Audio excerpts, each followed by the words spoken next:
Estás escuchando Milenio 3 por Aluca Nanica.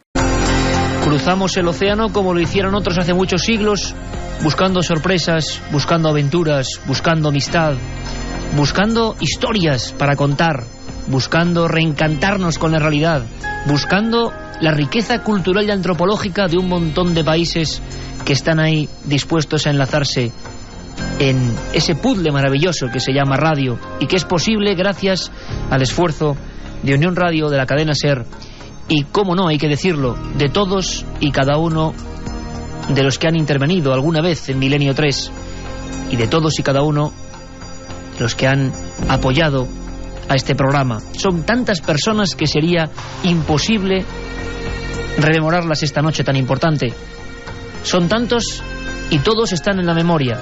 Los técnicos, los corresponsales, los amigos que están, los que ya no están, todos los que han hecho de Milenio 3 una forma diferente, ni mejor ni peor, simplemente diferente de aproximarse a uno de los medios que aún transmite magia, que aún es capaz de hilar corazones, que es capaz, por ejemplo, esta noche, ¿por qué no esta noche y no otra?, de hilar las sensaciones, sentimientos y sueños de personas que ahora mismo pueden circular por las heladas estepas de la Patagonia, o los habitantes de la isla de Pascua, en cuya pequeña emisora están escuchándonos a esta hora, o las selvas inextricables de Colombia, tantos y tantos parajes, tantas urbes, tantas ciudades que hoy se unen a esta aventura de la radio. Para nosotros es un auténtico sueño. Yo jamás pensé hablar a tantas personas, a tanta gente, pero lo importante no es hablar, sino difundir esa mente positiva en la que creemos profundamente. Por encima de cada noticia y de cada historia, cada pequeño argumento que forma Milenio 3 está hecho para intentar hacer el bien, para intentar que la radio sea un motivo para la alegría, también, ¿por qué no?, para el sobrecogimiento, para el entretenimiento y también para el sueño en un futuro mejor, en un futuro de información, en un futuro donde las cosas nos sorprendan, sean frescas, sean, yo creo, apasionantes, porque eso somos, apasionados de la radio. Gracias a toda la gente que esta noche se une, gracias por este viaje de descubrimiento, gracias porque a partir de esta semana, los sábados, Milenio 3 cruza el océano y se encuentra con una pléyade de amigos dispuestos a compartir sus casos, a enviarnos información, y nos vamos a dar cuenta de que muchas cosas de eso tan extraño, tan abstracto que llamamos misterio, en el fondo es una misma cosa que se disfraza, se pone trajes en diferentes lugares y a fin de cuentas es la incógnita que nos dice que no lo conocemos todo. No tenemos mucha certeza ni sabemos qué es la verdad. Sin embargo, seguimos haciéndonos preguntas. Si vosotros, amigos de Chile, de Argentina, de México, de Colombia, de Estados Unidos, también tenéis preguntas, también creéis que no todo está descubierto, también creéis que en este mundo tan extraño y tan loco que nos ha tocado vivir, aún hay tiempo para hacerse preguntas, la maravilla de hacerse preguntas, este es vuestro programa. Estamos orgullosos de que la casualidad mágica, la suerte, lo que sea, haya permitido que la magia de la radio, de la cadena SER de Unión Radio, llegue a tantos puntos. Esta es una noche histórica e irrepetible. Aquí comienza nuestro viaje hacia el descubrimiento de los sentimientos profundos de la radio. A partir de aquí, vosotros también vais a ser protagonistas. ¡Feliz travesía, amigos! Bienvenidos a Milenio 3. Hoy las noticias publicadas en algunos periódicos como El País le daban a este evento que ahora mismo estamos viviendo una mayor cota de emoción al saber que a una audiencia potencial de 28 millones de amigos nos acercamos. Para todos ellos, notas cósmicas que han significado mucho personalmente a lo largo de toda mi vida y en la vida de este pequeño programa. Oxígeno, Jean-Michel Jarre. Con estas notas, porque la música es muy importante, saludamos por supuesto a todos los amigos de España, los que siempre están ahí. Abrimos líneas de contacto y Carmen, noche absolutamente emocionante. Carmen Porter, la copiloto de esta nave, siempre firme, siempre atenta a lo que vosotros decís, contáis. Y ahora que se unen tantos países y amigos, tendremos que ir poniendo ladrillo a ladrillo nuevas formas de que se pongan en contacto. Bienvenida. Buenas madrugadas en esta noche histórica. Hola Iker, la verdad es que sí que es una noche histórica. Ya no es una nave, esta nave del misterio que pilotamos desde España se ha convertido en toda una nave nodriza, miles de kilómetros que abarca esta gran nave donde viajamos todos los fines de semana, ahora con los amigos de Bolivia, de Colombia, de Chile, de Argentina, de Miami, de Los Ángeles. La verdad es que es un placer estar con todos, también nutrirnos de esas historias, de esas leyendas, también de esos misterios, muchas apariciones, muchos exorcismos, muchas noticias que nos llegan del otro lado del mundo, Iker, y de las que vamos a hablar, por supuesto, en este programa. Y cómo no, desde aquí también les vamos a transmitir todos los misterios que tenemos y que desde hace años venimos recogiendo en esta nave del misterio. Noel Calero, en la nave del misterio, el hombre que maneja los mandos de esta especie de estructura que vuela y busca la otra realidad. Vamos a intentar hacerlo lo mejor posible, poco a poco, acostumbrándonos también los unos a los otros, que fluya ese sentimiento que se escribe en el aire siempre con la radio y que es poderosísimo y que nos une y que estoy seguro en esos países nos va a ir uniendo cada vez más. ¿Cuántas historias a partir de ahora vamos a poder tocar con la punta de los dedos, con la yema de los dedos, para intentar conocer más? Por ejemplo, sin más preámbulos, ¿por qué no comenzamos yéndonos a Argentina?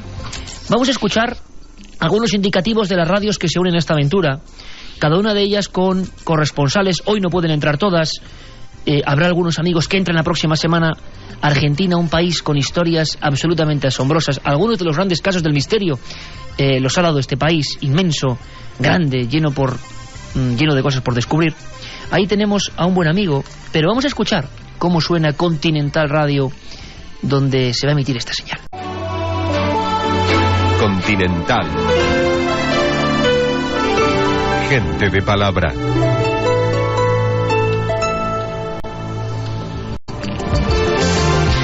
Ahí estamos, ya en Argentina, ya la nave se ha posado en ese lugar.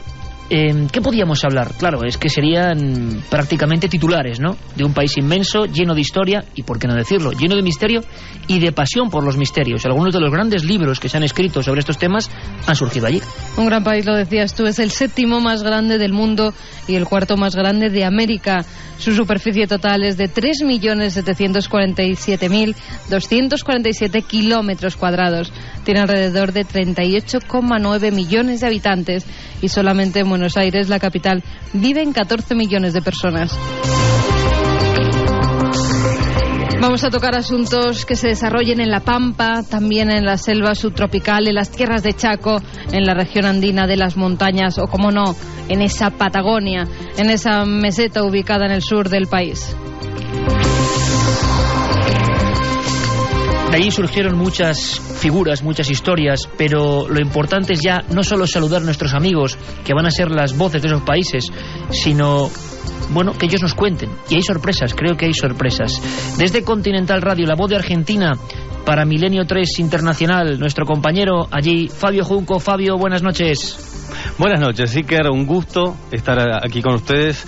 Esta posibilidad de poder contar estas historias tiene como una particularidad personal, es un disfrute personal. Yo me estoy enterando de cosas que por ahí dejaba pasar y creo que es una muy buena oportunidad. Ojalá yo les pueda transmitir toda esta emoción que tengo, la ansiedad de poder contarles cosas, cuestiones que pasan aquí en Argentina como en otros lados, pero que llegan a la gente, y eso es lo que más me impactó de todas las ofertas que puede tener Milenio 3, el punto de llegar más allá de la anécdota, ¿no? Por eso hoy cuando dijimos que con qué empezamos a contarles de Argentina, hay tanto para contar, bueno, tratemos de, en principio, si les parece, llegar a esas historias que involucran a mucha gente. Perfecto, Fabio. Yo lo que te agradezco de todo corazón es esa emoción, que al final es lo importante. Vamos ya con la primera historia, Fabio, curiosísima, que me ha sorprendido un montón, de verdad, que creo que en España no conocíamos en absoluto. La historia, podíamos hablar, tú la has titulado algo así como El Castillo. Yo no sé a qué zona concreta de Argentina viajamos con esta historia, Fabio. Esto es en La Pampa, en la plena Pampa argentina, es a 1000 kilómetros de Buenos Aires, es en el centro de la Argentina, es una zona desértica, casi con mucha distancia en las temperaturas entre la mañana y la noche, y lo bueno de esta historia es que ya tiene años, ya lleva casi más de 20 años en el relato de una población que se llama La Humada, un pequeño pueblo que está casi en el medio de una zona desértica, y allí esta gente tiene como relatos que recién ahora empiezan a aparecer y que involucran al propio intendente, o sea, al alcalde del pueblo, a un policía, a un enfermero. Todos, al pasar por una ruta cercana a ese pueblo, han visto un objeto luminoso en horas de la madrugada. Algunos hablan de castillo, otros hablan de una especie de tren con muchas ventanitas luminosas, ventanillas, otros hablan de una pequeña casilla o un pueblo. Sea lo que fuere, y si fuere, es que se traslada en un par de minutos en la madrugada. Y hay relatos de camioneros y demás. Y ha sido tan copiosa la cantidad de relatos que hay acumulado sobre este evento, que ya forma parte de la tradición de este pueblo, que se llama La Ahumada, y que parece ser que es su atractivo turístico, ¿no? No tiene otra cosa que este relato. La Ahumada es curioso, en plena Pampa, estamos viajando con la mente hacia allí, gracias a ti, Fabio, y lo curioso, digo yo, ¿alguien ha intentado en estos últimos 20 años de apariciones dar alguna solución, o se ha argumentado alguna posibilidad de por qué se ve esa especie de, no sé si de espejismo? Claro, hay un grupo de personas que se ha ocupado de este tema y ha ido al lugar y ha pasado la noche, durante 4 noches muy frías, porque la cantidad de testimonios coincide más con la época de invierno en Argentina. Y esto ha hecho que sufran un poco el frío y pasen allí expectantes, tratando de lograr un testimonio visual o sonoro. Por ahora no se ha logrado. Lo que se ha logrado es recopilar la cantidad de historia oral que hay sobre este caso y que involucra, como te decía, personalidades actuales del pueblo, ¿no? Desde el intendente hacia abajo. Todavía no hay un registro de ello y sí hay muchas investigaciones. Lo primero que se hizo fue descartar, porque así como hay gente que está apasionadamente a favor de este evento y de su posible existencia, hay gente que dice que no. Lo que se ha descartado en estos años de investigación de un grupo es que se ha descartado el tema de la luz de una empresa de gas que está muy cerca de allí, a 50 kilómetros, que en la noche tiene muchas luminarias encendidas. Eso se ha descartado porque por distintos temas físicos, de cálculo y de alturas de la región, es improbable que esa luz se haya reflejado y menos que se mueva, ¿verdad? Así que espejismos y demás se han eliminado, se ha intentado hacerlo, ¿no?, en forma científica. Y queda solo el relato oral y la insistencia. Ahí te diré 3 grupos en Argentina que están como expectantes a la pesca de lograr en alguna de sus visitas, acampan cerca de la ruta, esto es la ruta 10, para tratar de dar con el evento, ¿verdad? Así que hasta ahora es mucha ansiedad y en los años lo que se ha logrado es aumentar, casi diría, la certeza virtual de que eso existe. Solo falta dar con él. Ahora mismo te están escuchando, estoy seguro, miles de amigos en las Islas Canarias, en España, que seguro que recuerdan inmediatamente en su mente una historia que también viene en libros antiquísimos, siglo XVI, XVII, sobre una especie de islote fantasma, San Borondón, sobre el que se ha escrito mucho. En este caso, lo ven aparecer, la gente que ha ido en esa ruta 10, lo ven aparecer y luego desvanecerse de nuevo, siempre en el mismo lugar, o se desplaza, Fabio. No, se desplaza, y el más completo de los relatos es de un policía que se llama Carlos Piermatei. Es un policía que trabaja desde el año 83 en esa zona y es el que él ve este objeto a solo 30-40 metros de él. Él habla de una especie de vagón de tren que se le acercó por un costado mientras él iba en un auto y que luego, cuando estaba un poco más cerca, se parecía a un cabildo. Aquí es el tradicional cabildo de Argentina, ¿no?, con muchas ventanillas, colores anaranjados y amarillos, y que lo habría seguido a lo largo de unos 15 kilómetros, a esta distancia. Él, Piermatei, reitero, es un policía, ha trabajado siempre en la comisaría de La Ahumada, hasta hoy está totalmente convencido de que lo que vio es algo contundente y extraño. Él habla de un cuerpo aproximadamente de 10 metros, rectangular, que tiene varias ventanillas, y esto le ocurrió a él entre las 2 y las 2:30 de la madrugada.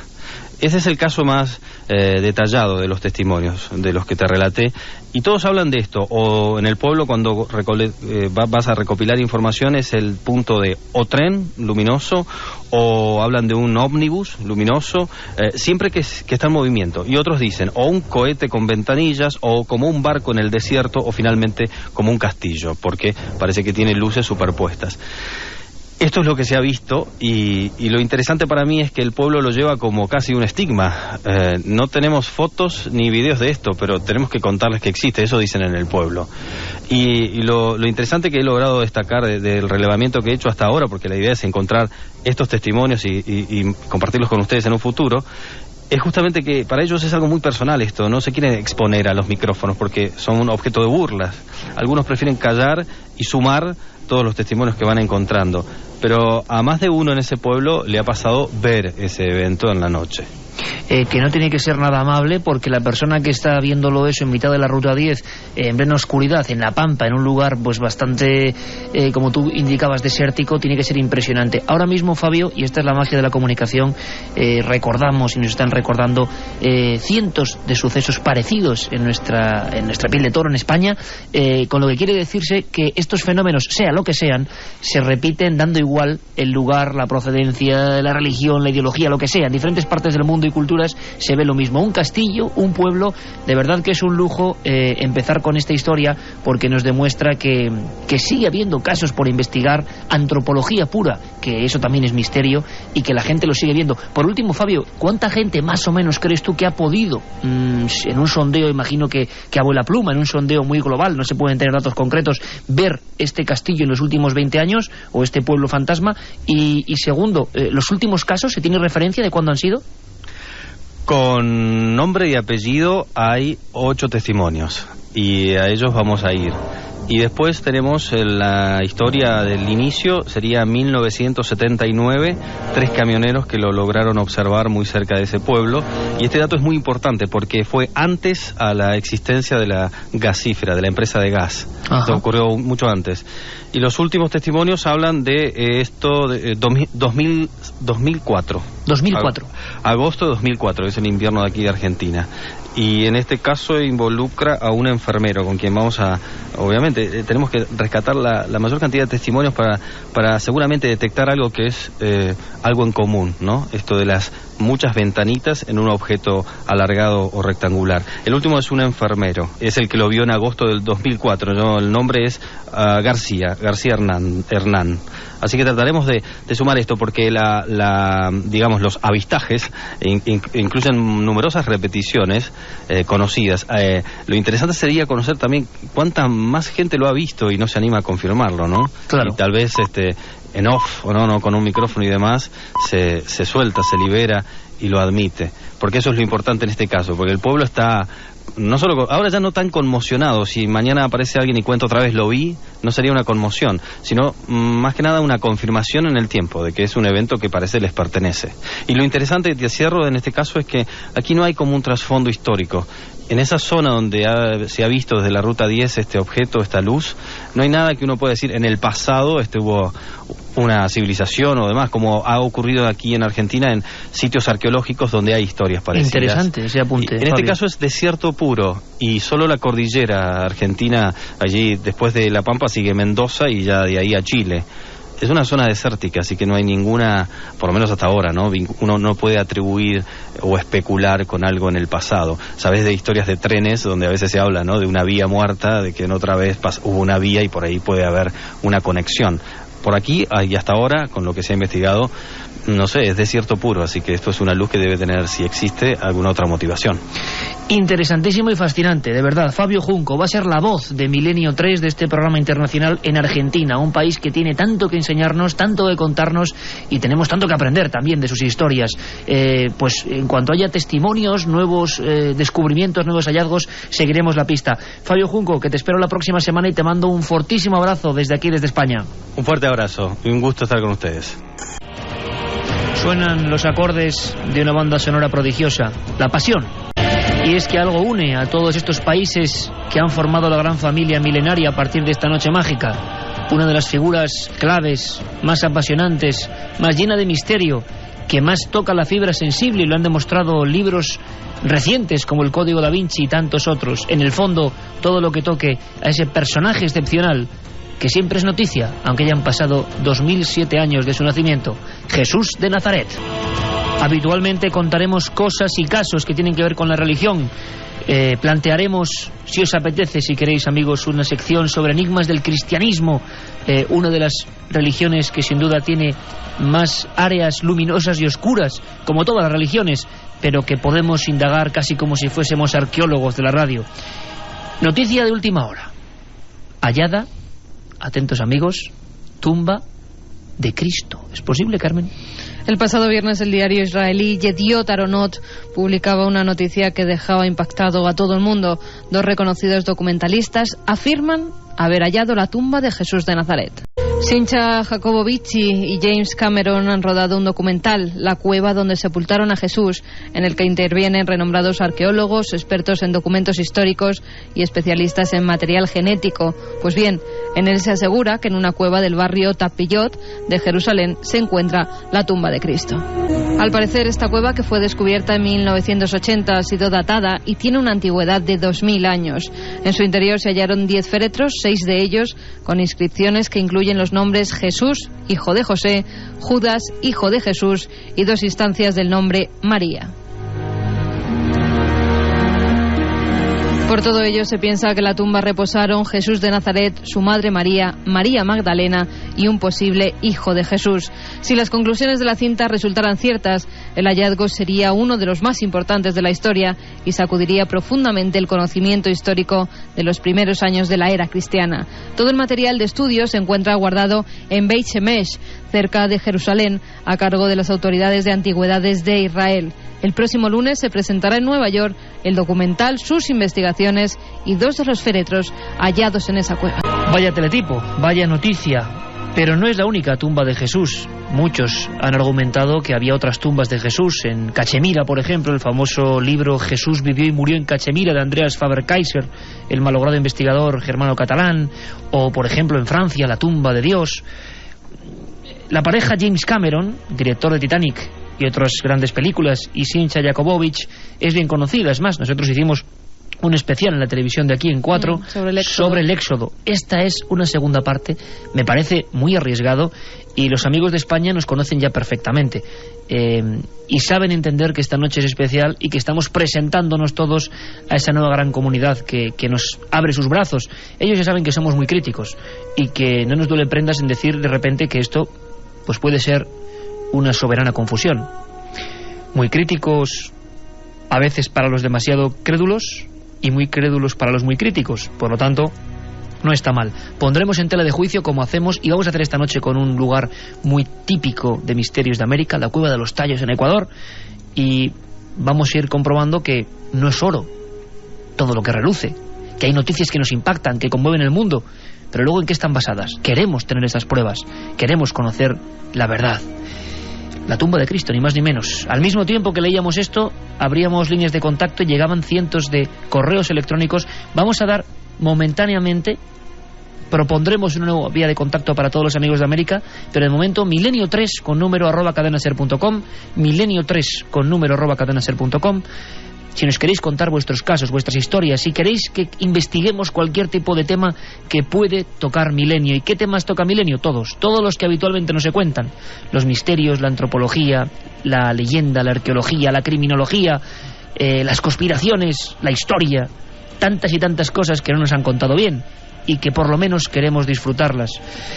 7640 es nuestra línea de contacto aquí dentro de España, 7640 palabra Milenio. Están llegando un montón de mensajes que a mí me dejan alucinado, Carmen. Pues desde Puerto Rico nos escucha Carlos y dice que nos escuchan con mucha emoción. Abrazos, muchos abrazos para ti también, Carlos.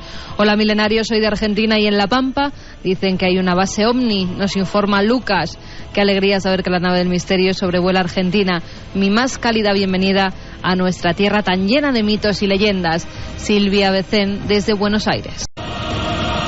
Desde Vitoria dice: bienvenidos a los nuevos milenarios, espero que disfrutéis tanto como nosotros con este programa y estos nuevos amigos. Ahora, amigos, sí que somos una nave que hemos conseguido romper lo irrompible, el espacio-tiempo. Saludos, maestros, de Paco. También nos escriben desde Santa María del Grazie, en Milán, un grupo de milenarios siguiendo los pasos del misterio, nos dice Iván. En un lugar de poder donde pintó Leonardo La Última Cena. Adelante, ya somos más. Saludos a mis hermanos hispanoamericanos, nos dice José Luis. Buenas madrugadas, compañeros. Referente a los sucesos de Argentina, ¿no podría ser una especie de aurora boreal por lo de las luces y los movimientos?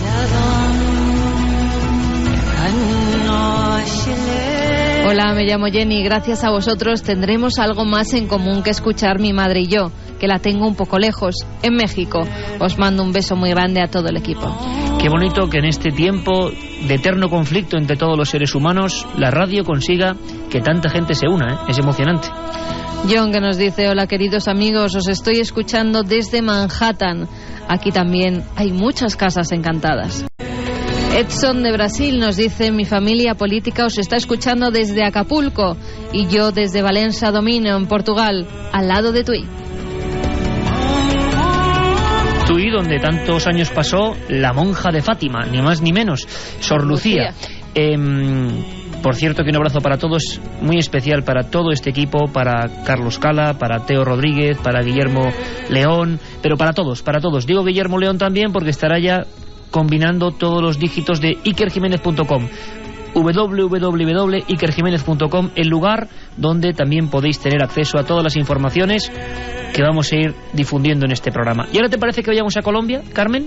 Yo creo que sí, podemos viajar hasta este país con una extensión territorial de 1.141.748 kilómetros cuadrados. Colombia, además, para nuestros amigos españoles, está compuesto por 32 departamentos, más de 1.000 municipios y 4 distritos que son muy importantes: Bogotá, Barranquilla, Cartagena y Santa Marta. Es el tercer país más poblado en América Latina, con 42 millones de habitantes, después de Brasil y México. Estamos en la red de emisoras más importante en Radio Caracol. Radio Caracol, que suena así. Caracol Radio, 100.9 FM y 810 AM Bogotá. Caracol, vive la vida.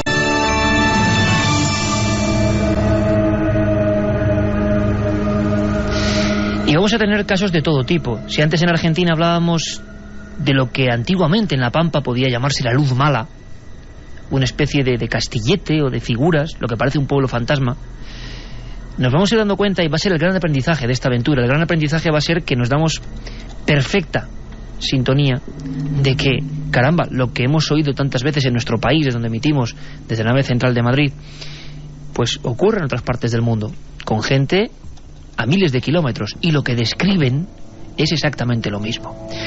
Algunos programas hemos hablado de hospitales. Se han convertido en un viejo clásico. Hospitales con misterio, hospitales a veces abandonados, donde de repente hay quien ve una figura fugaz de un niño que saluda allí donde no puede haber nadie.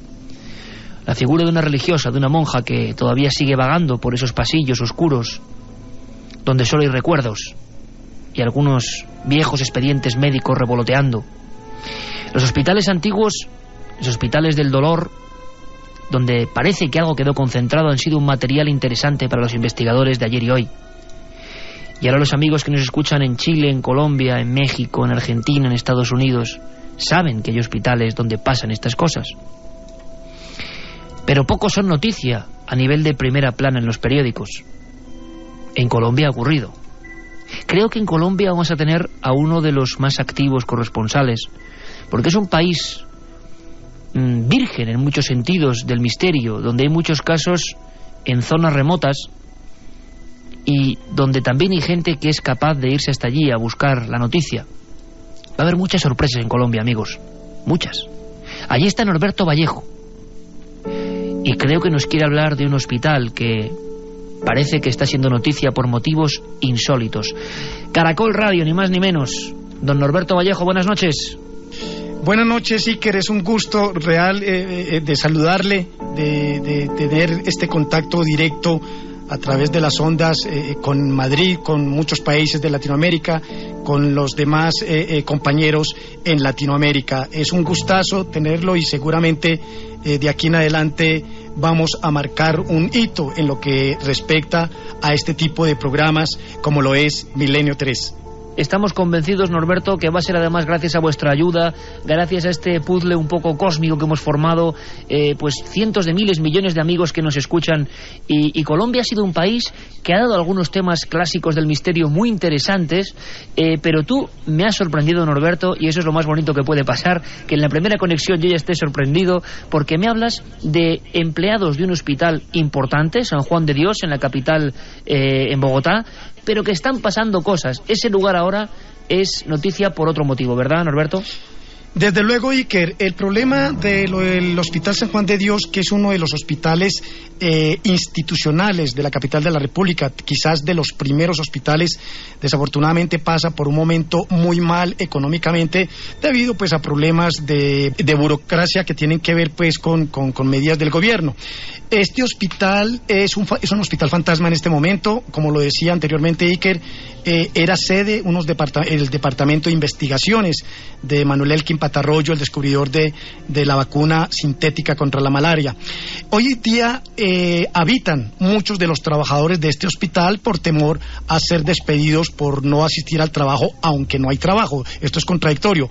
Pero, Iker, lo más curioso es que estas personas viven en este hospital, duermen en este hospital, se alimentan a través de comedores comunitarios en este hospital.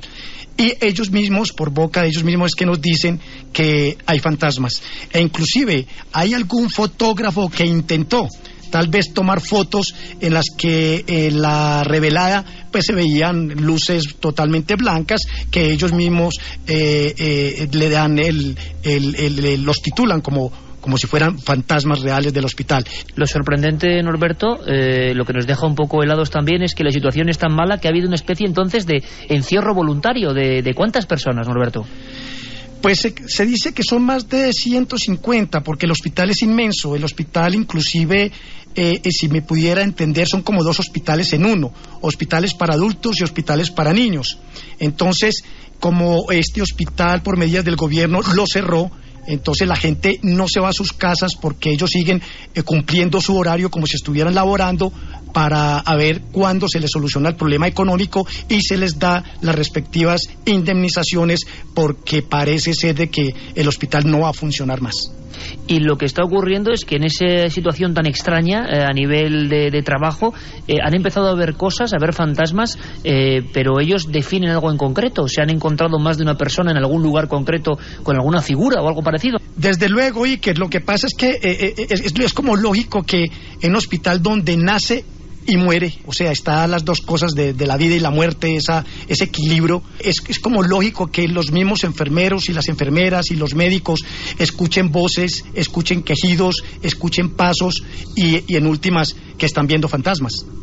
Y hay muchas personas, imagino que además por su talante científico, como médicos, como empleados, que imagino que no son muy dados a fantasear con estos temas y están convencidos. ¿El asunto se ha reproducido en los medios de comunicación de Colombia?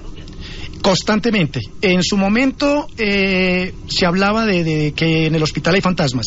El tema se reaviva en este momento, aún cuando no se ha solucionado el problema.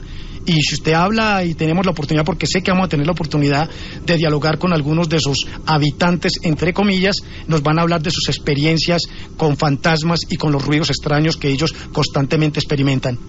Norberto, pues qué gran noticia poder tener incluso acceso en próximas conexiones con Colombia con esos testimonios, porque es un caso realmente extraño. Sí os digo, y va a ser una sorpresa constante irnos dando cuenta de esto, que por ejemplo en España tenemos casos muy parecidos, casos de hospitales donde luego ha habido apariciones fantasmagóricas en algunos pasillos, incluso algunas figuras de niños. Es muy curioso porque estamos a miles de kilómetros, pero nos vamos a ir dando cuenta cómo los fenómenos a veces son muy parecidos. Y muy brevemente, aunque lo contaremos en futuras conexiones, Norberto, pero para que la gente también se vaya acostumbrando a tu voz, a tu forma peculiar de contar las cosas con esa pasión, hay una noticia de esas que a mí me sorprende. Es verdad que en Medellín acaba de nacer una criatura pues un poco extraña, ¿no?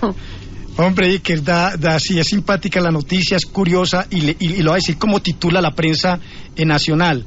Más bien, es el primer animal que se amamanta y silba al mismo tiempo, porque resulta que nació en una granja en la capital de Antioquia, que es Medellín, al noroccidente de nuestro país. En esta granja nació un cerdito con 2 cabezas y, según los médicos veterinarios, está muy, pero muy bien de salud. O sea que ha sobrevivido. Esto sí que es curioso, porque habitualmente estas criaturas, Norberto, fallecen en apenas horas.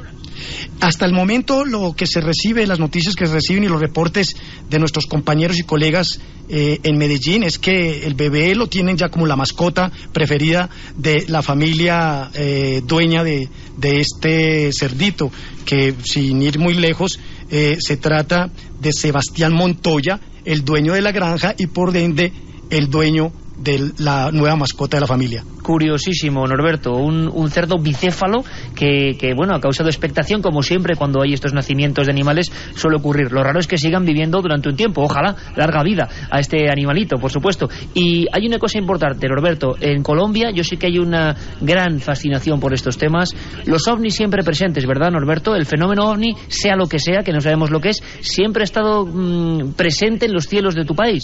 Hombre, Iker, eso es como una realidad, es un punto de encuentro de todo el mundo. No hay país que desconozca apariciones misteriosas, y usted sabe que nuestro país no es desconocido en ese sentido. Hay dos regiones principales en Colombia, que es en la parte centro-oriental, el departamento del Boyacá, que es donde más se ven ovnis, hay avistamientos de ovnis, se realizan reuniones, se realizan encuentros, y recientemente, estamos hablando ya de la semana pasada, se avistó un ovni en el sur occidente de nuestro país, en el departamento de Nariño, más exactamente en la población La Unión. Es una población más o menos de unos 25.000 habitantes, en donde un colega, colaborador de un diario del sur de este departamento, pues estaba con su esposa en el balcón y avistó un fenómeno, parecía que era un avión, después se dijo que no era un avión porque se movía muy bruscamente, luego se detenía, y hablando yo con el camarógrafo me decía, hombre, esto sí es un ovni, porque aquí en La Unión hay dos cerros y es constante que el ovni aparezca a través de estos cerros y se desplazan de un cerro al otro. Para ellos es normal.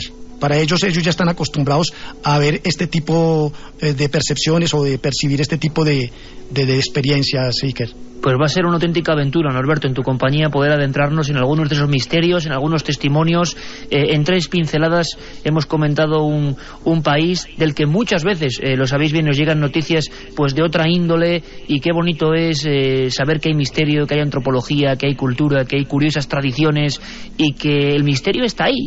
Lo curioso, Norberto, ya para despedir, me gustaría saber si cuando, por ejemplo, ocurre un fenómeno de este tipo ovni, vamos a llamarlo así, la prensa lo suele reproducir sin temor, sin rubor, o sea, suele darse una información como un suceso más de estos temas. Exactamente. Lo que pasa, Iker, es que cuando sucede esta clase de fenómenos, la prensa le dedica no mucho tiempo por tratarse de una población muy lejana a la capital de la República, cosa contraria a si pasara en Bogotá. Si pasa en Bogotá, desde luego que la avalancha de los diferentes medios de comunicación en nuestro país pues se dedicarían a este tema. Pero lo curioso es que ya se está hablando otra vez de ovnis en nuestro país, ya con el hecho de darse a conocer la noticia de la aparición de este ovni en el sur de nuestro país, pues se refresca nuevamente y se atrae a colación las apariciones recientes en el departamento de Boyacá, lugar que los entendidos dicen se recibe mucha energía positiva y se hacen reuniones pertinentes en lo que tiene que ver a este fenómeno. Pues Norberto, que será un placer recordar pues cada semana historias contigo de este tipo, que muchísimos amigos colombianos que están aquí en España estoy seguro que agradecen también tener esas noticias distintas de su país, y que mandamos desde aquí, desde la nave central de Madrid, un fortísimo abrazo cósmico a todos los amigos colombianos y sobre todo a ti, nuestra voz en Colombia a partir de ahora, don Norberto Vallejo. Un fuerte abrazo, amigo. Pues Iker, muchas gracias, muy amable, fue un gusto saludarle, y a todos los habitantes y a todos estos que están piloteando esta nave en España, un saludo muy especial desde Bogotá, Colombia. Una cosa a la que van a tener que irse acostumbrando los amigos que se unen a esta gran familia de la radio milenaria y que conocen muy bien los fieles ya, es a que de repente una música, el poder de una música, el mágico y misterioso y nunca bien ponderado poder de la música, transforma el ambiente.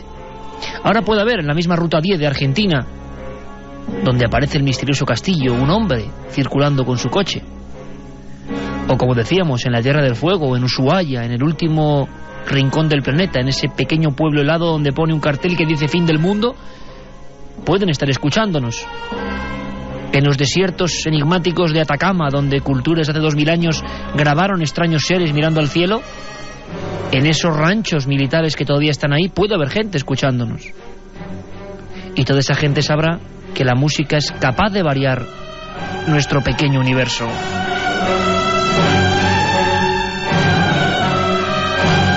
Con esta música de la profecía hablamos de otro símbolo que es internacional, universal.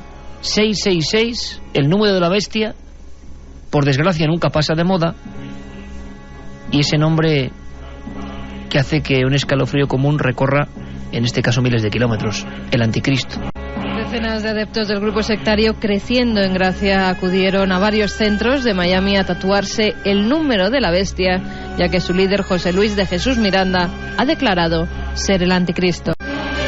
Los seguidores de este puertorriqueño, que primero dijo ser Cristo hecho hombre, alentados por él y en señal de solidaridad y salvación, decidieron tatuarse el 666 en manos, tobillos, antebrazos, espalda e incluso algunos de ellos en el cuello.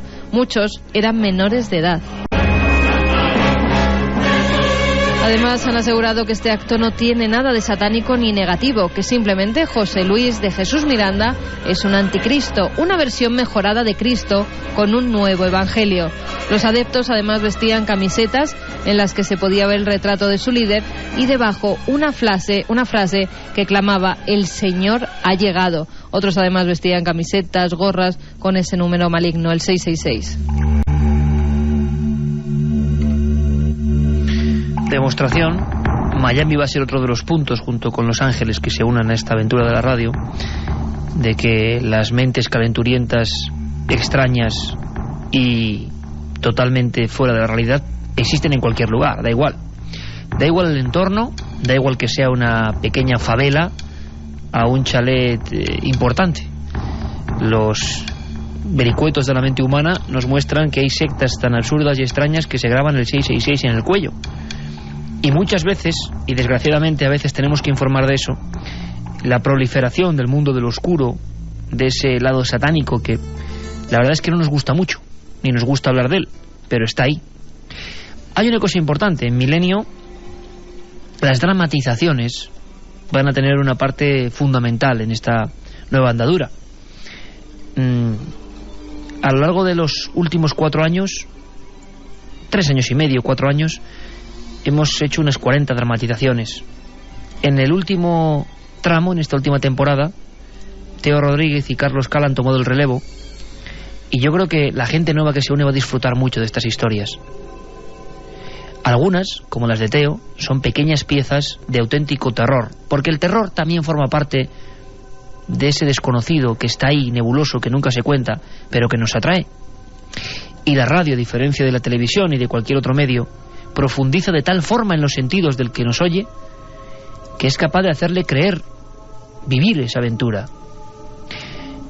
Es la comparativa que siempre hacemos con una película de cine, y si vamos a ver un film cuyo libro ya hemos leído, el libro lo hemos hecho nuestro, hemos puesto las imágenes nosotros, y esa es la gran baza de la radio.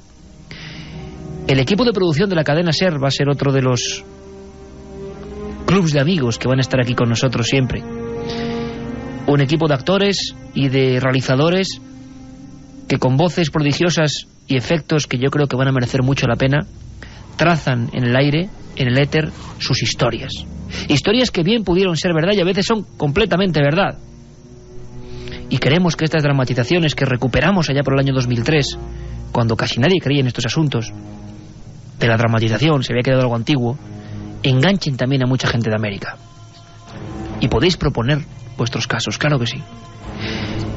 La próxima semana tendremos una historia muy interesante.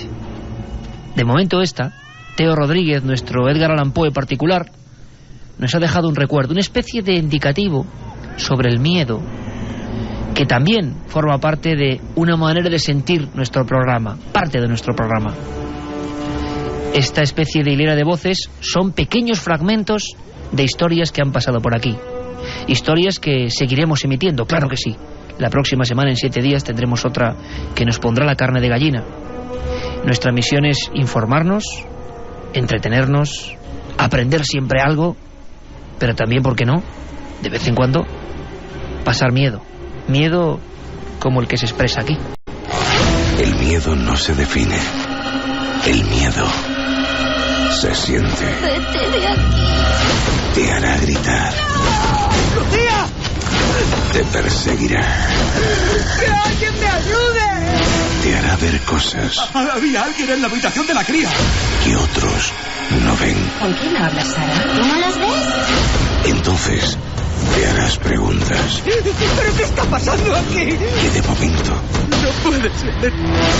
no tienen respuesta. Milenio 3 con Iker Jiménez. Cadena Ser. Lo sentirás. Ya sabéis, el miedo va a ser un condimento imprescindible. Y noticias científicas extrañas, porque había científicos que decían que las plantas eran capaces de, responder a algunos estímulos. Rapidísimamente, Carmen. Se trata de la mimosa púdica, una planta que reacciona al tacto, a un grito o a un estímulo exterior moviendo sus ramas y hojas. Esta leguminosa es originaria de Brasil y tiene movimientos inmediatos y dinámicos. La planta suele estar abierta con las ramas erguidas, pero si recibe lluvia, se la toca, le da demasiado el viento o hay una fuente de calor cercana, o incluso si alguien grita a su lado, se cierra y se quiebra hasta que el estímulo ha pasado. Según los especialistas botánicos, en el planeta existen alrededor de 40 ejemplares de plantas con movimiento. Plantas y animales y seres vivos que comparten el misterio de la vida con nosotros. De todo eso y mucho más vamos a hablar. En unos minutos conectamos con otro gran país lleno de enigmas, México.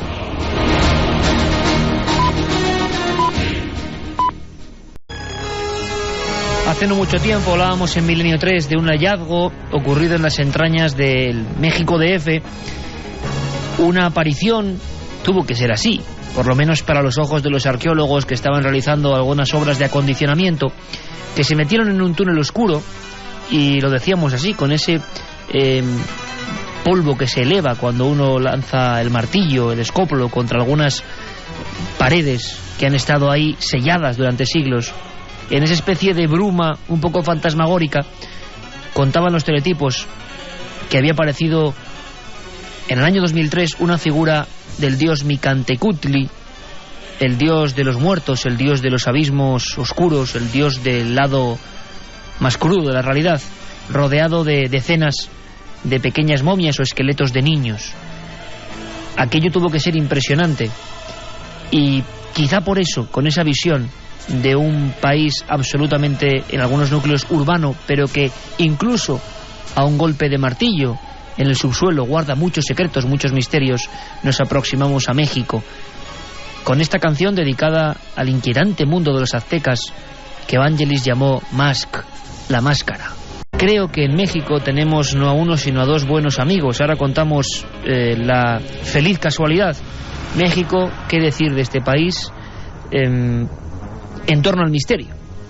Algunos de los casos más importantes de toda la historia de los misterios se produjeron ahí, seguramente hilados con la importancia de algunas culturas que en la antigüedad fueron poderosísimas. Precisamente la radio W de México va a ser la encargada de transmitir nuestra señal, nuestra voz, nuestro mensaje. Su indicativo, su bandera radiofónica, suena así. This is XCRA 690 AM, W Radio. From Rosarito, Baja California, México. Esta es XTRA 690 AM, W Radio. Tu voz. Creo que en México nos escuchan dos compañeros. Uno es Fernando Abedoy, que va a ser nuestra voz y nuestro corresponsal en ese inmenso y bello país. Y también nuestro compañero Alberto Granados, el que faltaba de este equipo, que ¿qué demonios se encontrará haciendo en México? ¿Qué estará haciendo? ¿Qué estará persiguiendo? ¿Qué misterios estará notando en su cuaderno de campo o en sus cámaras? Alberto Granados, Fernando Bedoy, buenas noches, amigos. ¿Qué tal? Muy buenas noches, ¿cómo estamos? Hola Iker, hola a todos. ¿Cómo estáis, amigos? Pues muy bien desde este maravilloso país, desde las instalaciones de W Radio México. La verdad es que yo creo que México es un país que tiene muchísimas cosas que ofrecernos. Por ejemplo, os hago una muestra de la cantidad de información que surge ahora mismo en los teletipos, pero ahora mismo es ahora mismo, en pleno directo.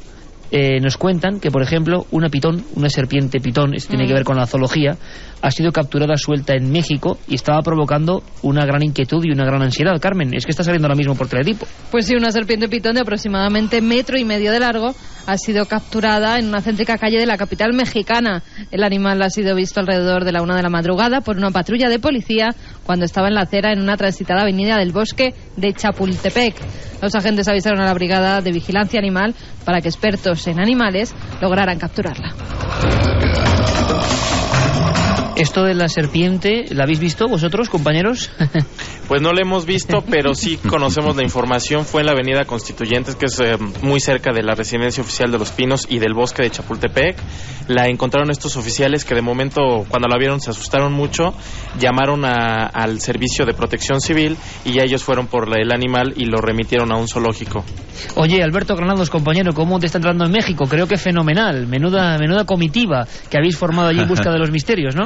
La verdad es que sí, y además estoy maravillado porque lo que tú decías, México es que tiene tantos misterios y tantas cosas que investigar que nos hemos tenido que centrar mucho en traer 3 o 4 cosas importantes porque había, pero muchísimos misterios. México es un país además muy asociado con el tema de la muerte. Aquí se vive de una manera muy especial. Tú antes hablabas de ese dios de la muerte del que le haremos un buen seguimiento, pero también de esa virgen tan curiosa que es la Santa Muerte, ¿no? Una virgen que de verdad que impresiona de repente encontrarte con una imagen. En España estamos acostumbrados a ver una cara de una virgen preciosa, amable, y de repente nos encontramos con un manto y con una cara, con una calavera que nos mira fijamente, con una guadaña significando la muerte, y eso lo encontramos en muchos altares, de repente en medio de unas calles, en medio de un mercado, la gente ofreciendo dinero, dejando cigarros, dejando manzanas. La verdad es que es bastante impresionante esa manera de convivir, ¿no?, que tienen en México DF con la muerte, ¿no? Aquí hablamos, Alberto, de pura antropología, de un sentimiento de que la muerte está muy presente. Para una persona llegada de tan lejos como tú, tiene que ser impactante esas imágenes que también estabas describiendo, ¿no? ¿Y por qué? ¿De dónde nace ese culto a la Santa Muerte? Pues fíjate, yo creo que tenemos que remontarnos pues casi a las primeras épocas de nacimiento de este gran país, ¿no? Y la historia lo ha ido marcando a través de esos rituales que también Fernando sabe bastante, ¿no? Rituales de muerte que se han ido haciendo generación tras generación, ¿no? Que comenzaron en aquellos templos. Precisamente iremos dentro de unos días a Teotihuacán. Allí ha habido unas recientes investigaciones, han encontrado unos hallazgos increíbles de varios cuerpos, de varios esqueletos, con las manos en la espalda atadas, sin cabeza, con lo cual se podría confirmar que también en esa antigua civilización se hacían ritos de sangre, ¿no?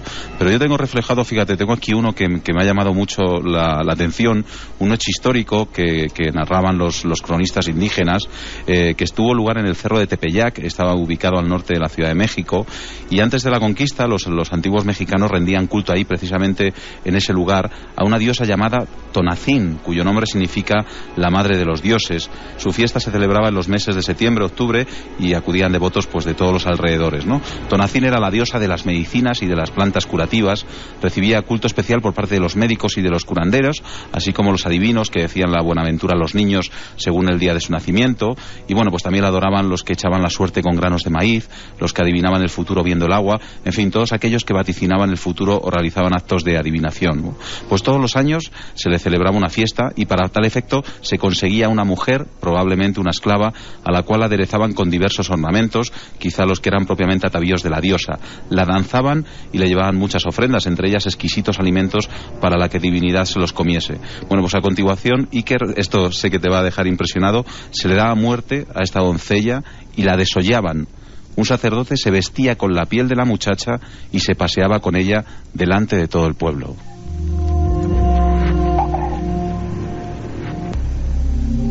Madre mía, vaya descripción. ¿Te imaginas, no? Además, en el Cerro de Tepeyac, donde se produjo también la aparición de la Guadalupana. Ajá, efectivamente, sí, una virgen que hemos estado también visitando con un montón de misterios, ¿no? Que bueno, que os iremos narrando y contando, ¿no? Te veo francamente emocionado transmitiendo esta información desde México, Alberto, y esta es la magia de la radio. Don Fernando Bedoy, compañero, que vas a ser la voz informadora de ese país que es increíble, ¿no? Es un contraste, como ocurre en todas las grandes urbes, sobre todo de Latinoamérica, entre una vida completamente, imagino, tan estresada por lo menos como aquí en España, con la diferencia de que allí cualquier obra, cualquier prospección, pues por ejemplo, de una iglesia, de un camino, te encuentras con un pasado fascinante, pero un pasado que a veces también aterra, ¿no? Como ocurre en otros países, pero que es impresionante, es digno de novela, de investigación histórica, que están ahora tan de moda también en todos los países de América y España. Sacrificios humanos, extraños dioses, todo eso nos impacta mucho y sigue estando ahí, sigue ocurriendo, ¿verdad, Fernando? Pues fíjate que aquí en México nos topamos siempre con lugares, con historias que nos pueden incluso llegar a ser comunes a muchos de los países que ahora nos escuchan en Latinoamérica. Historias como La Llorona, historias como La Planchada. ¿También se habla de La Llorona allí, Fernando? Por supuesto que sí, y es una historia que ha perdurado desde la época precolombina y vaya, es muy, muy contada. Oye, pues yo creo que como vamos a tener semana a semana para hablar con Fernando Bedoy, sería bonito, esto no estaba ni mucho menos preparado, si eligiésemos un caso que se repite en todos los países de Latinoamérica y que puede sorprender mucho a la gente de aquí, y aquí hay muchos latinoamericanos que conocen esta historia, es la de La Llorona, que yo no sé si jugamos ahí con la leyenda urbana, con algún caso real. ¿Qué es eso, Fernando? Yo creo que es parte y parte, como gran parte de las leyendas de este país tienen cierto tono de realidad, cierto tono de ficción, pero finalmente son historias que a todos nos atrapan, que nos envuelven y que siempre van a abrigar una historia terrible, una historia de muerte, una historia de una muerte trágica y de sufrimiento de una madre.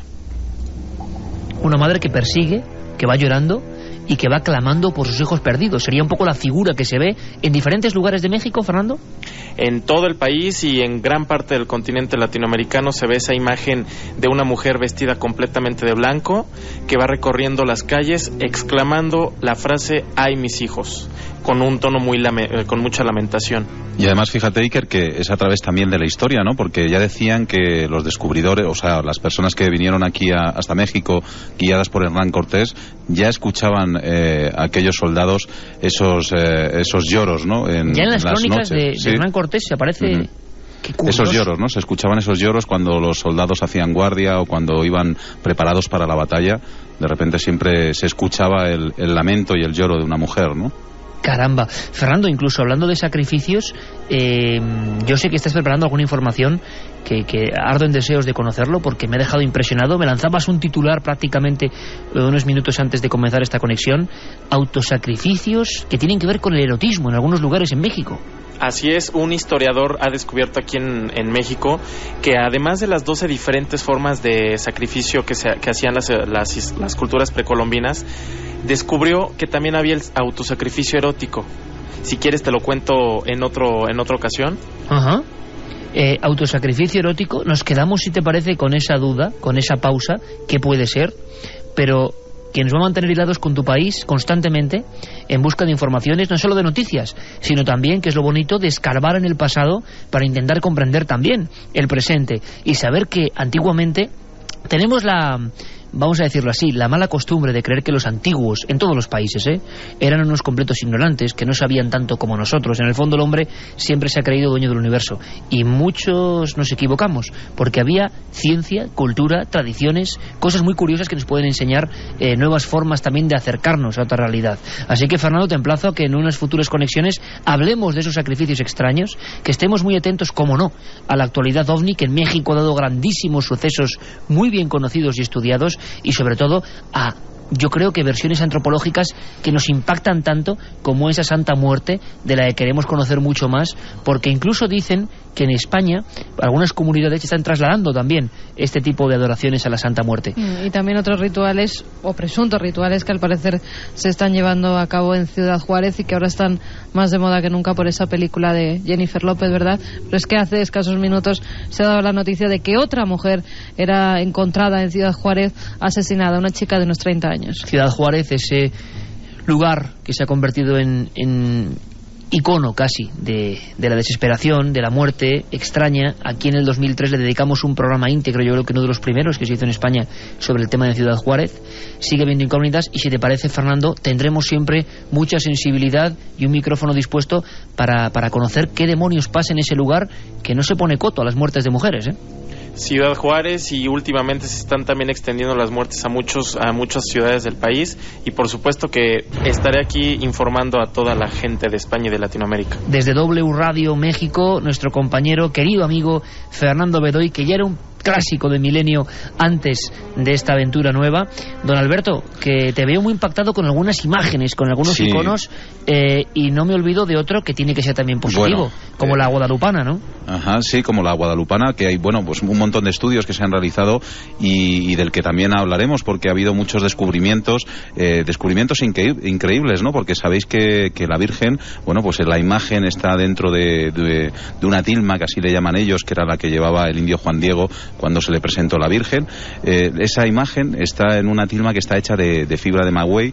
Bueno, pues esta fibra más o menos es una fibra vegetal que tiene una duración de unos 20 años, ¿no? Bueno, pues lleva ya 400, casi 500 años en esa fibra allí expuesta esa Virgen. No ha habido ninguna variación, se mantiene. Le han hecho estudios, incluso un premio Nobel de Química, el doctor Kuhn le hizo estudios para intentar saber el material con el que estaba hecho, con el que estaba realizado. Bueno, pues al final la investigación llevó a concluir con el tema de que no había ningún elemento ni animal ni vegetal que hubiera podido hacer esas pinturas, o sea que se suponía que esas pinturas no estaban realizadas por el hombre.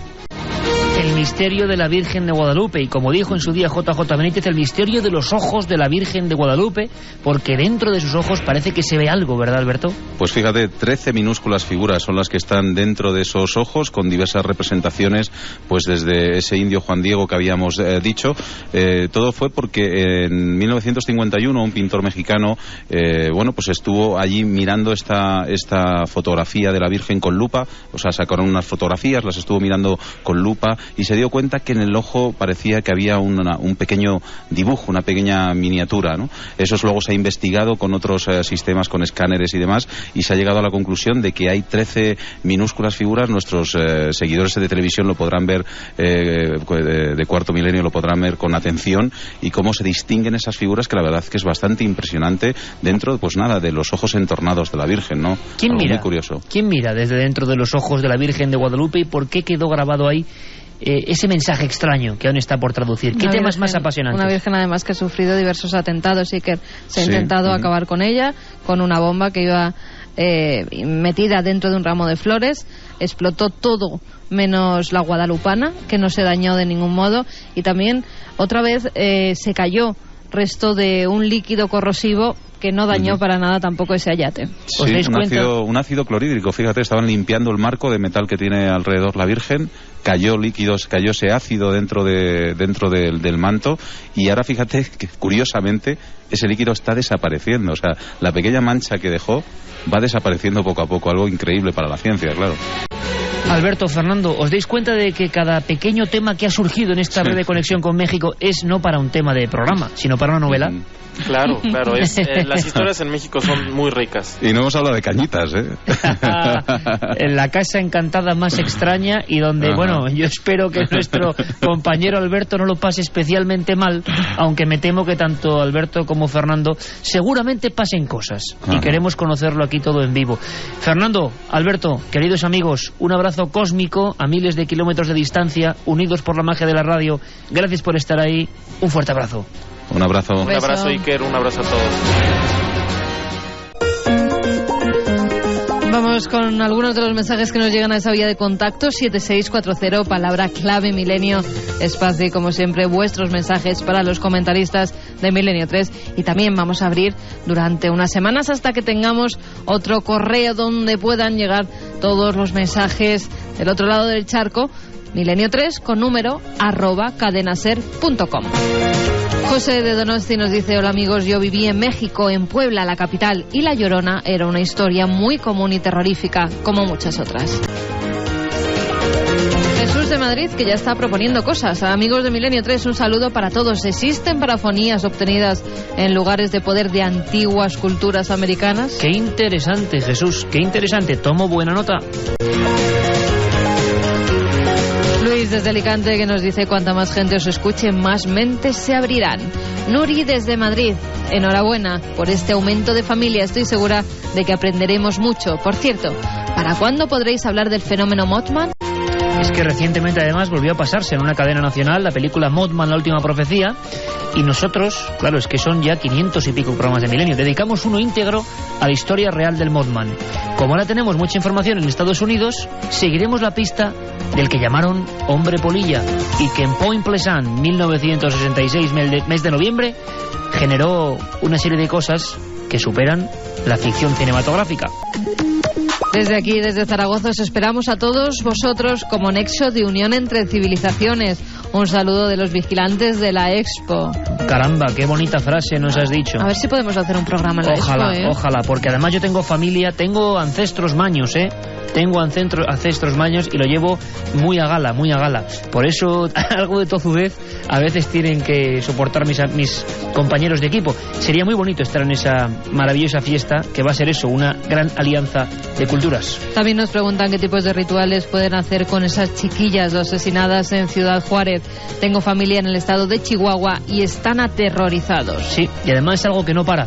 Precisamente en el año 2003 dedicábamos un programa a las 400, creo que ya son más de 500 víctimas en Ciudad Juárez en ese periodo, porque en el fondo son 5.000, cerca de 5.000, pero desde el siglo XXI, vamos a llamarlo así, eran 500.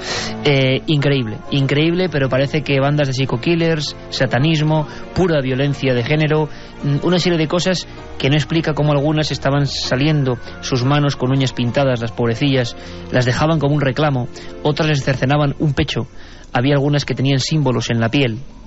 ¿Por qué? ¿Qué está ocurriendo? Y sobre todo, ¿por qué nadie ponía veto? Pudimos hablar con el forense oficial de Ciudad Juárez y nos dijo que simplemente tuvo que huir de allí.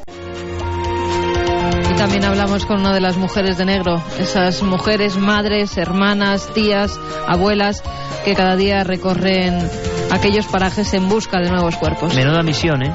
Imagínate ir en una comitiva por aquel desierto buscando a la que puede ser tu hija. Francisco desde Barcelona nos dice buenas madrugadas y bienvenidos a los nuevos hermanos milenarios que seguro que disfrutan tanto como nosotros con vuestra compañía. Una enfermera nos escribe y dice: en el Hospital del Perpetuo de Badajoz dicen que se pasea por las plantas una monja con una vela. ¿Se viene alguien conmigo a trabajar? Caramba, Hospital del Perpetuo en Badajoz. Interesante. Mañana en Cuarto Milenio hablamos de Waverly Hills, con documentos e imágenes que nunca se han visto del interior del hospital. Dicen que el hospital más encantado de Estados Unidos. Y si te parece, Carmen, podíamos irnos a Estados Unidos. Yo creo que sí. ¿A Miami y a Los Ángeles? Vámonos hasta Miami, hasta Los Ángeles. En Los Ángeles sabéis que es la segunda ciudad más grande de los Estados Unidos, que la población estimada de todo el área metropolitana de LA, como se conoce allí, es de 21 millones de personas y que abarca una superficie de 1.200 kilómetros cuadrados y es uno de los centros culturales, económicos, científicos y de entretenimiento más conocidos del mundo. Y también nos vamos hasta la ciudad de Miami, con una población de más de 2 millones de habitantes. El nombre de Miami viene además de una voz indígena que significa agua dulce. Esta noche es noche de presentaciones y todos lo entendemos. Quizá luego hagamos carruseles con la información de nuestros amigos y, por supuesto, ojo, ninguna de las secciones habituales. Nacho Ares viene dentro de poco a hablarnos de la Cueva de los Tallos de Ecuador. Impresionante historia que vamos a recordar. Va a estar Santi Vázquez, en otras futuras emisiones, por supuesto, como siempre Santi Camacho, o sea, todo lo clásico de Milenio, pero acoplándonos a la posibilidad única en el mundo, yo creo, de tener corresponsales en las grandes ciudades y entornos de Latinoamérica. En este caso vamos a Estados Unidos, al gran gigante. Cuántas historias se pueden contar de allí. Desde luego que lo que ha eclipsado todo, los amigos de la conspiración van a tener un buen arsenal cuando conectemos con Estados Unidos. El gran país de las conspiraciones, sin duda alguna. Ayer hablábamos de la nueva filmación de JFK, 90 segundos antes de la muerte, la cuenta atrás. Bueno, la polémica continúa y hay detalles muy interesantes. Vámonos, Miami y Los Ángeles, las radios donde se emite ahora nuestra voz, se emite el mensaje milenario. Y es que esto me parece increíble, Carmen. Suena así. This is GLR Network. GLR, Grupo Latino de Radio, Cadena Nacional. Cadena Nacional. Grupo Latino de Radio, 75 años de liderazgo.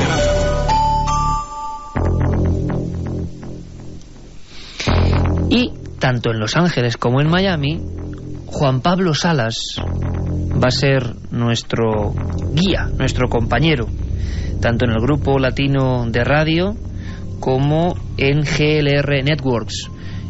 emisoras que llegan a toda la población hispana, que sabéis que es muchísima, muchos millones de amigos en Miami y en Los Ángeles y en toda esa zona.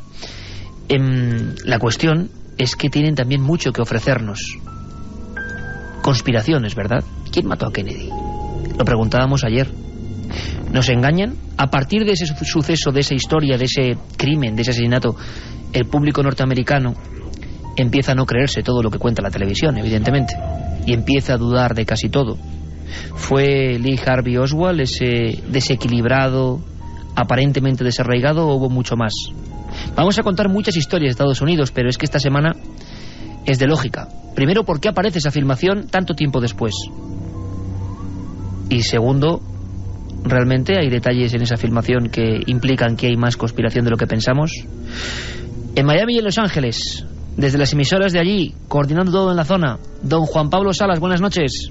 Iker y oyentes todos de Milenio, feliz de estar compartiendo contigo en esta noche tan especial y muy contentos también de empezar a indagar y averiguar y aprender muchísimo acerca de los tantos misterios que hacen parte de la vida de la gente que vive aquí en Estados Unidos. Yo creo que estamos, Juan Pablo, ante un reto apasionante, ante una misión muy bonita, ante la posibilidad de contar un montón de cosas que quizá habitualmente no se cuentan, pero que son tremendamente enriquecedoras y de las que todos vamos a aprender. Lo más importante, quizá en esta primera conexión contigo, es que es evidente. Ha habido un teletipo. Ayer, incluso en la edición del viernes de nuestro programa de Milenio, hablábamos evidentemente de el tremendo impacto, ¿no?, que ha provocado esos 90 nuevos segundos, yo creo que de una de las filmaciones más importantes del siglo XX. La llegada del hombre a la luna y la de Kennedy y su dramática muerte, por ahí deben andar en cuanto a importancia. Hay nuevos datos y queríamos conocerlo, además en un mes muy especial, creo que es el mes del presidente. Cuéntanos, Juan Pablo, últimas novedades en torno a esta curiosa filmación que llevaba más de 40 años oculta. Tal cual, y eso es un poco lo que se comenta en estos días. La gente piensa que toda la información y todo lo que grabaron y tomaron de fotografías de ese día dejaron ya de tener importancia, y sin embargo el curador del museo dedicado a precisamente este crimen, que es el museo que está localizado actualmente en la librería, en el depósito de librería desde donde disparó Lee Harvey Oswald, el señor Gary Mack dice que no hay que votar nada, que hay que mantener toda esa información y ojalá donarla, como hizo en este caso el señor George Jeffries, que simplemente era una persona que estaba con su cámara de 8 milímetros, pero lo que pasa es que estaba del otro lado de donde usualmente hemos visto estas tomas de ese día trágico. Y la toma, aunque es muy elemental, aportará muchísimos elementos, particularmente a las personas que se han dedicado a investigar todo lo que ha tenido que ver con la muerte de John F. Kennedy, que tú sabes que siempre ha causado muchísimo misterio, especialmente a partir de que la comisión Warren determinara que había sido simplemente un acto unitario del señor Lee Harvey Oswald, pero la gente sigue pensando que ha habido una conspiración. De modo que imagínate, con nueva información y con la posibilidad de que nuevas filmaciones salgan a la luz en función de esta, el misterio se agranda y probablemente poco a poco se va a ir esclareciendo. Oye, Juan Pablo, hay una cosa que a mí me ha dejado realmente ya impresionado de tu primera conexión, y es que desconocía que el museo, precisamente, sobre estos acontecimientos, estaba precisamente en ese lugar, en ese depósito de librería, que además creo que aparece en la filmación. Hay un primer plano de ese lugar concreto, y allí se instauró un museo para recordar lo que fue aquel magnicidio. Tal cual, en ese lugar, que es el sexto piso de lo que originalmente era el Texas School Book Depository, que es algo así como el depósito de libros de la escuela, de las escuelas de Texas. Desde ese mismo lugar fue desde donde disparó Lee Harvey Oswald. Actualmente se convirtió precisamente en museo, y es un museo dedicado fundamentalmente a la vida de John Fitzgerald Kennedy y a todo lo que tuvo que ver precisamente con su asesinato. Oye, Juan Pablo, hay un detalle interesante. En esos 90 segundos, un poquito antes de la muerte de Kennedy, dicen que hay un plano maravilloso de su esposa, y de repente también se está contando algo que es curioso, algo sobre el abrigo, una supuesta arruga que podía dar nuevos visos para la conspiración. En el teletipo que hemos recibido en España, y creo que en todo el mundo, se habla de que los conspiranoicos, los que creen que hubo más personas, que no se contó toda la verdad, van a tener nuevo material. El pueblo norteamericano, Juan Pablo, ¿cómo ha digerido esta nueva noticia? ¿Qué se piensa? ¿Qué se dice? ¿Tú cómo has sondeado un poco el ambiente? ¿La gente sigue creyendo en la conspiración o sigue creyendo en la verdad oficial? Mira, es interesante porque inicialmente las encuestas, después de la conclusión de la comisión, daban que la mayoría del público estadounidense estaba de acuerdo con la conclusión inicial de la comisión. Sin embargo, pocos años después, fíjate que el asesinato sucedió en 1963 y 3 años después las encuestas de Gallup comenzaron a dar una visión completamente diferente del público, y hoy la gran mayoría de los estadounidenses piensan que fue parte de una conspiración. De modo que, como dices tú, esta nueva filmación permite a las personas que han indagado e investigado el tema revisar un poco con más cuidado cuál era la posición que en ese momento tenía el abrigo de Kennedy, puesto que quienes han indagado e investigado profundamente este tema consideran que los disparos, los huecos que hicieron los disparos en el abrigo de Kennedy no coinciden ni con la posición que tenía el abrigo ni con la dirección que llevaban las balas, lo cual los ha llevado a pensar que ha habido más de un francotirador en esa jornada, cosa que nunca se ha confirmado del todo, pero que por supuesto mantiene viva la esencia de este misterio, y por lo tanto consideramos que esta filmación va sin duda alguna a despertar muchísimo interés en el público. Juan Pablo, y por último, la gran pregunta que por lo menos la mayoría de la gente aquí en España se hace es ¿por qué surge esto 40 años después? ¿Por qué esa filmación no había surgido antes? Ya creíamos que todo estaba contado y grabado. Es curioso, ¿ha argumentado algo este nuevo videograbador del momento antes de la muerte de Kennedy?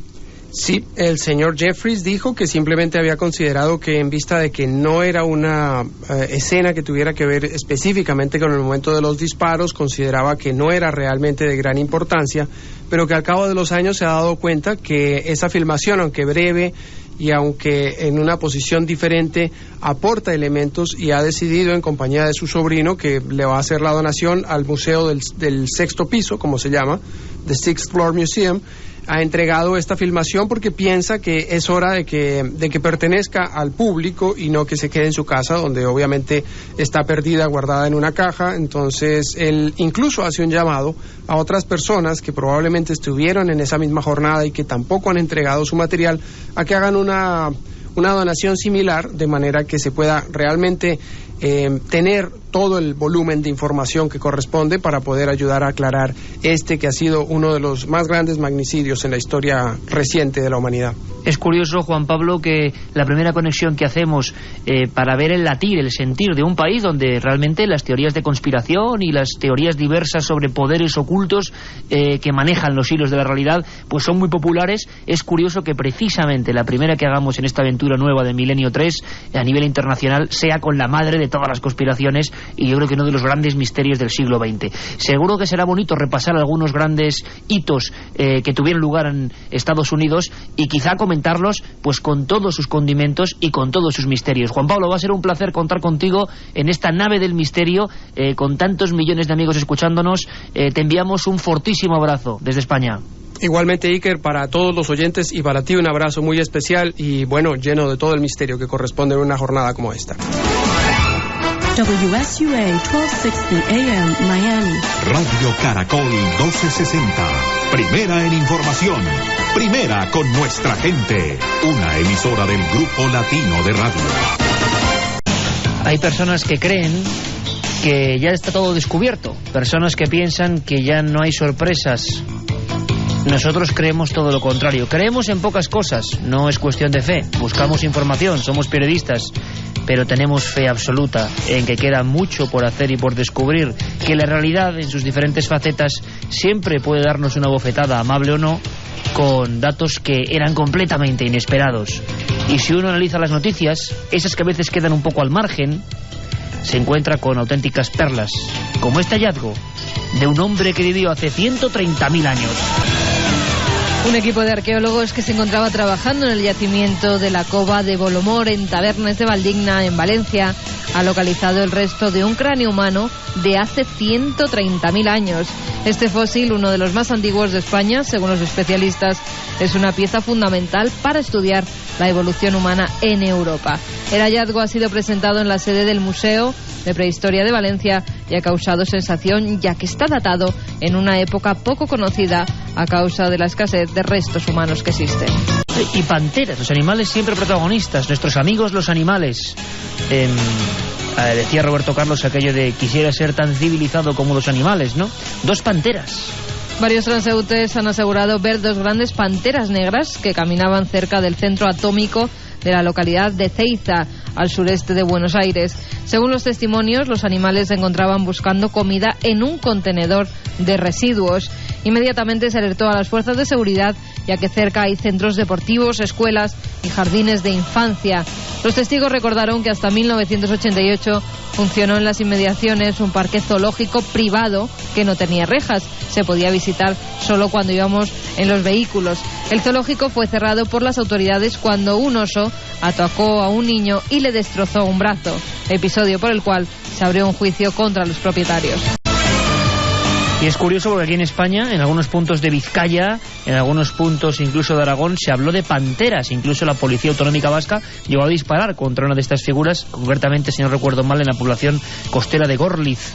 Me puedo equivocar, igual no es Gorliz, pero desde luego uno de los casos era por esa región y el susto era considerable. En Inglaterra, ni qué decir tiene, panteras que no debían estar ahí, anomalías criptozoológicas casi, que siguen asombrándonos. Ya sabéis, si queréis comunicarnos y plantearnos temas, Milenio 3 de momento con número @cadenaser.com.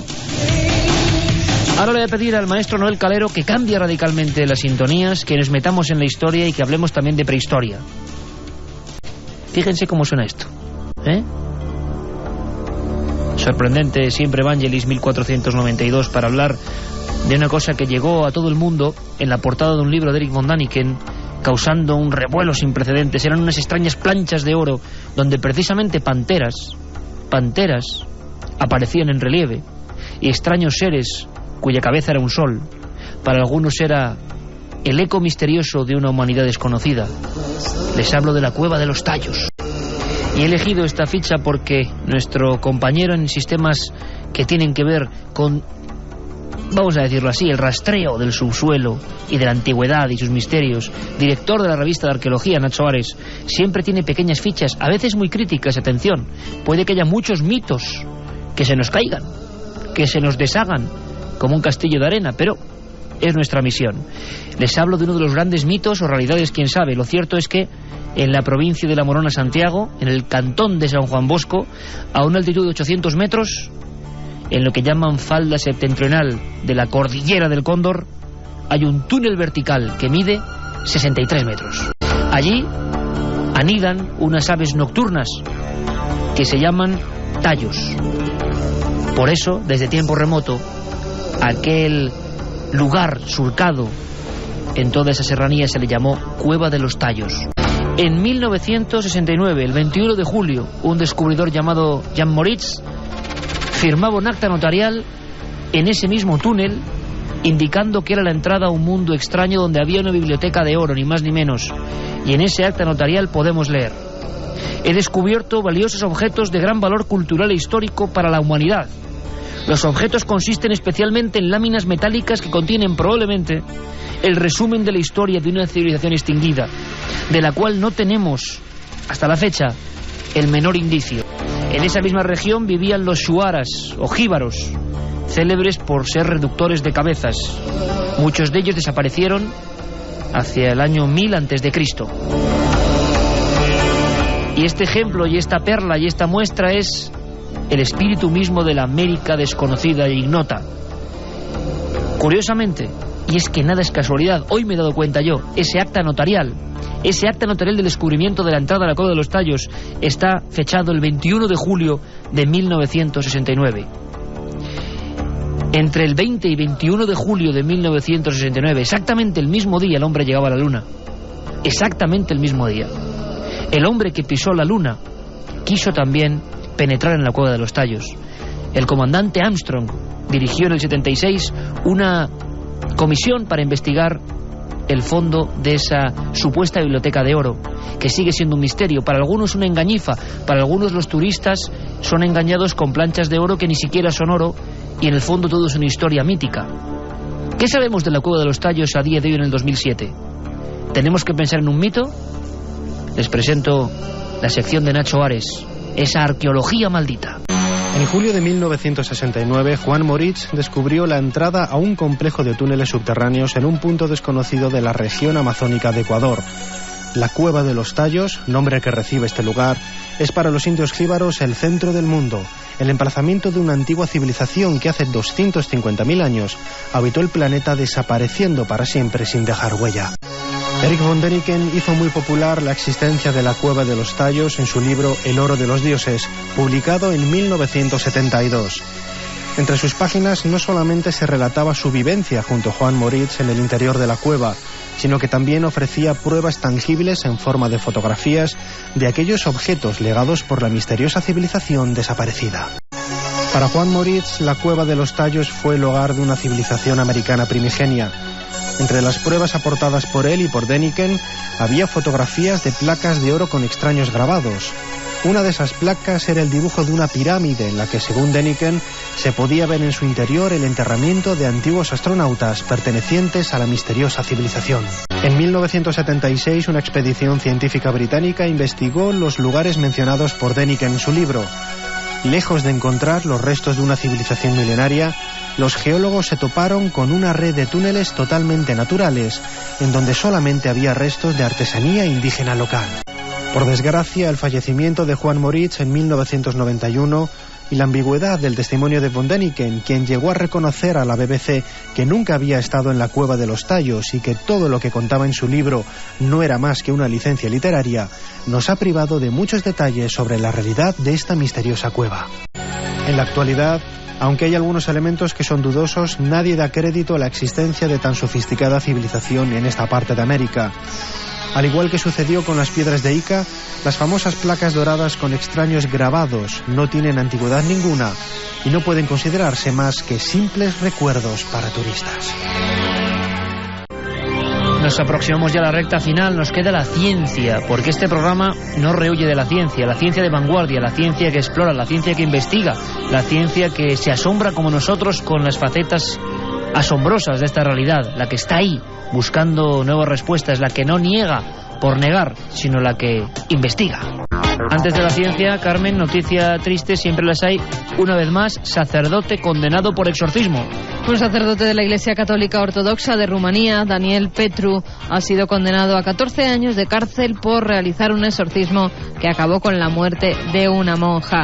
Irina Corcini, una religiosa de 23 años de edad, falleció tras haber sido encadenada a una cruz y haberla mantenido una semana sin probar alimento ni agua. Al parecer creían que tenía el demonio en el cuerpo, cuando en realidad padecía esquizofrenia de la que estaba siendo tratada. El ritual tuvo lugar en 2005 y fue llevado a cabo en el convento de la Sagrada Trinidad en la localidad de Tacanú. Ahora el sacerdote y otras 4 monjas han sido condenados a 37 años de prisión en total y además han sido excomulgados. En Milenio, como digo, la ciencia siempre presente. Nuestro boletín de hallazgos sorprendentes lo hace Carlos Cala.